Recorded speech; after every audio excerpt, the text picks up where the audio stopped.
When Michael Jordan shocked the sports world by retiring abruptly in 1993, the Chicago Bulls found themselves without the player who had been the heartbeat of their championship dynasty.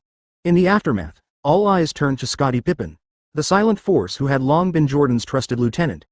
Now, the weight of an empire in transition was placed squarely on his shoulders. For years, Pippen had flourished in Jordan's shadow, not as a sidekick, but as a multidimensional star in his own right. With elite defensive skills, exceptional court vision, and a selfless playing style, Pippen had become the glue that held Chicago's system together.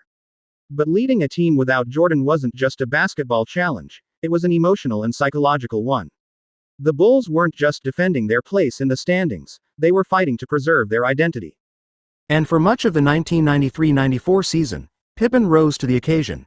He led the team in nearly every statistical category, scoring, rebounds, assists, and steals, and carried them to a 55-27 record. He was named an All-Star and even finished third in MVP voting, behind only Hakeem Olajuwon and David Robinson.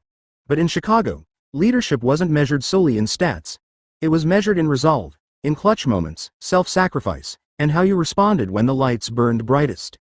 That defining moment came in the Eastern Conference semifinals against the New York Knicks, and it didn't go how Pippen envisioned. The controversial call on the fallout in Game 3 of the series, with the score tied at 102 and only 1.8 seconds left in regulation, Bulls head coach Phil Jackson called a timeout to draw up a final play. Everyone assumed it would be designed for Pippen, the team's undisputed leader in Jordan's absence. But Jackson shocked the team by designing the last shot for Tony Kukoc, a rookie with a smooth shooting touch and growing confidence. Pippen was stunned. After carrying the team all season, how could the biggest shot of the year not be his? Faced with a split-second decision that would define his legacy, Pippen made a choice that left the sports world speechless. He refused to re-enter the game. He stayed on the bench, arms crossed, refusing to participate in the play. The Bulls went forward without him. Kukoc nailed the buzzer beater, giving Chicago a dramatic win.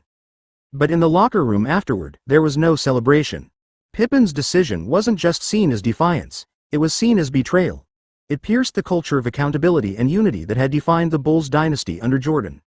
That night, his teammates didn't yell. They simply sat in silence, stunned by what had transpired. Michael Jordan weighs in. Though Jordan was absent from the team that season, pursuing his brief baseball career in Birmingham, he watched the drama unfold from afar. When asked later about Pippen's refusal to enter the game, Jordan didn't mince words. "I don't think he'll ever live that down."